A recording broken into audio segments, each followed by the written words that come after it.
வணக்கம் விஜய். சட்டமன்றத்தில் பேசும்போது பேரறிஞர் அண்ணாவோட உங்களை ஒப்பிட்டு பேசியிருக்கீங்களே, இது எவ்வளோ பெரிய அயோக்கியத்தனம். அதாவது சொந்த ரசிகர்களையே பிளாக் டிக்கெட் வித்து ஏமாத்தி அரசியலுக்கு வந்த நீங்க அண்ணாவோட உங்களை ஒப்பிட்டு பேசலாமா? அதாவது 1967 அண்ணா ஜெயிச்சது எவ்வளோ தெரியுமா சீட்டு? 179 சீட்டு. திமுக கூட்டணி அப்படி வெற்றி பெற்றுச்சு. அதுதான் மக்கள் தீர்ப்பு, அதுதான் பீப்புள்ஸ் மேண்டேட். உங்களுக்கு மக்கள் எவ்வளோ சீட்டு கொடுத்தாங்க? 108 தானே. அதுலேயும் 2 சீட்டு நீங்களே போட்டிக்கிட்டது. தமிழ்நாட்டோட மேண்டேட் எவ்வளவு? People's mandate 118. அப்போ பீப்புள்ஸ் மேண்டேட் உங்களுக்கு கிடையாது. அதனால நீங்கள் என்ன பண்ணீங்க? எதிர்கட்சியில் கூட்டணியில் இருக்க உங்களை எதிர்த்து போட்டியிட்டு வெற்றி பெற்ற எம்எல்ஏக்களை சோஃபா கொடுத்து குதிரை பேரம் மூலமா அவங்களுக்கு அமைச்சரவையில் சீட்டு தர்றேன், இன்னும் பிற பெனிஃபிட்ஸ் சலுகைகள்லாம் தர்றேன்னு சொல்லி நீங்க அந்த மேண்டேட்டை வாங்கியிருக்கீங்க. அப்ப அது திருடப்பட்ட மேண்டேட். அண்ணா என்னைக்குமே திருடப்பட்ட மேண்டேட்ல ஆட்சி செய்யல விஜய். அதை நல்லா தெரிஞ்சுக்குங்க நீங்க. அப்புறம் இன்னொன்னு என்னன்னா, அண்ணா எப்பயுமே சாமானிய மக்களுடைய குரலா, சாமானிய மக்களுக்காக உழைச்சு அந்த இடத்துக்கு வந்தார். நீங்க சாமானிய மக்களை லாட்டரி வித்து சுரண்டி அதன் மூலமா பணம் சம்பாதிச்ச மார்ட்டின் குடும்பத்தின் தயவுல நீங்க ஆட்சி நடத்துறீங்க. அண்ணாவோட எப்படி நீங்க உங்களை ஒப்பிடுறீங்க?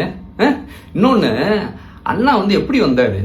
உழைச்சு திராவிட கொள்கைகளை, பகுத்தறிவு சிந்தனைகளை, மொழிக்கான முக்கியத்துவத்தை, ஒரு மாநிலத்தோட உரிமை என்னென்ன அப்படின்னு தன்னுடைய தம்பிகளுக்கு சொல்லி கொடுத்து போராட்டம் நடத்தி தொடர் போராட்டம் உழைப்புல ஆட்சிக்கு வந்தார்.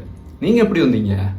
உங்க அப்பாவோட பணத்தால சினிமால நடிச்சு சொகுசு வாழ்க்கை வாழ்ந்து மக்களுக்காக எந்த போராட்டமுமே நடத்தாம சும்மா பரந்தூருக்கு மட்டும் ஒரு தடவை விசிட் போயிட்டு நீங்க அண்ணாவோட உங்களை ஒப்பிடலாமா? எந்த போராட்டத்துல நீங்க கலந்துக்கிட்டு இந்த இடத்துக்கு வந்திருக்கீங்க? மக்களை ஏமாற்றி மட்டுமே தான் நீங்க அந்த இடத்துக்கு வந்திருக்கீங்க விஜய். அதனால அண்ணாவோட தயவு செய்து நீங்க ஒப்பிடாதீங்க உங்களை. அப்புறம் இன்னொன்னு, அண்ணாவின் தம்பிகளுக்கு 2 உதாரணம் சொல்றேன். டெல்லி ஒன்றியம் இருக்கு பாருங்க, அது மிஸ்ஸாவை காட்டி மிரட்டினப்ப அண்ணாவின் தம்பி என்ன சொன்னார் தெரியுமா? மிஸ்ஸாவை காட்டி மிரட்டினா தமிழ்நாட்டுக்கு வர்றதுக்கு விசா வாங்க நேரிடும் சொன்னார். அது ஒரு அண்ணாவின் தம்பி. இன்னொரு அண்ணாவின் தம்பி என்ன சொன்னார்னா, நாடாளுமன்றத்தில் ராம் மனோகர் லோகியான்னு ஒரு சோசியலிஸ்ட் தலைவர், அவர் கேட்டாரு, 2% மட்டும் மக்கள் பேசக்கூடிய ஆங்கிலத்தை எதுக்கு அரசியலமைப்பு சட்டத்தில் சேர்த்தீங்க அப்படின்னு கேட்டார்.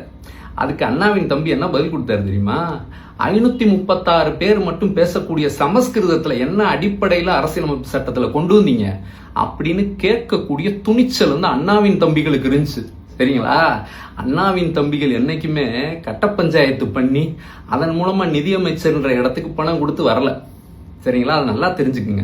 அண்ணாவின் தம்பிகள் இந்த மாதிரி இது எக்ஸ்பைரி டேட் இன்னைக்கு தான் அப்படின்னு எப்படி சொல்லுவீங்க அப்படின்னு தற்குறித்தனமா என்னைக்குமே கேள்வி கேட்டது கிடையாது.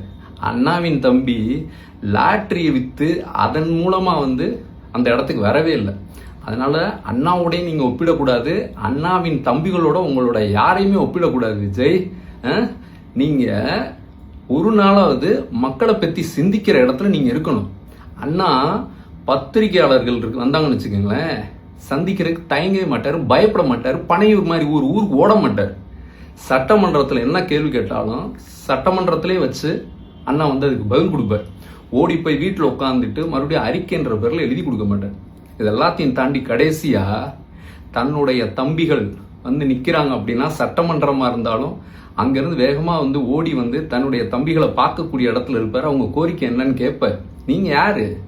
உங்களை பார்க்க உங்களுடைய ரசிகர்கள் அங்க செத்து போனாங்க 41 பேர் பெண்கள் குழந்தைமான்ற இடத்துலயே அவங்க கூட நிக்காம ஓடி போன ஆள் நீங்க. அண்ணா உடைய உங்களை ஒப்பிடுறதுக்கெல்லாம் என்ன யோகியது இருக்கு? இந்த அயோக்கியத்தனத்தை தயவு செய்து நிறுத்திக்குங்க. நன்றி. திமுகக்கும் எனக்கு நடுவுல யாரு வந்தாலும் நிர்வாகம் பொறுப்பல்ல. இது கிட்டத்தட்ட ஒரு 3rd கிரேட் ரவுடி பேசுற வார்த்தை. அப்போ இவங்களுக்கும் திமுகக்கும் நடுவுல வந்தது யாருன்னா கூட்டணிகள் தான் இருந்தாங்க. நாங்க வெளியே இருந்து ஆதரவு தெரிவிக்கிறோம். நேத்திக்கு அவர் அவமானப்படுத்தினது கூட்டணி கட்சி தான் அவமானப்படுத்திருக்காரு. ஐஎம்எல்ஆ இருக்கட்டும், விசிகே இருக்கட்டும். நான் காங்கிரஸ் பத்தி பேச நான் தயாராவே இல்லை. ஏன்னா காங்கிரஸ் ரொம்ப பெரிய மதிப்பான ஒரு பார்வையில பார்த்தது. நான்லாம் எனக்கெல்லாம் காங்கிரஸ் எல்லாம் அவ்வளவு பிடிக்கும். ஆனா இந்த எலெக்ஷன்ல அவங்க பண்ண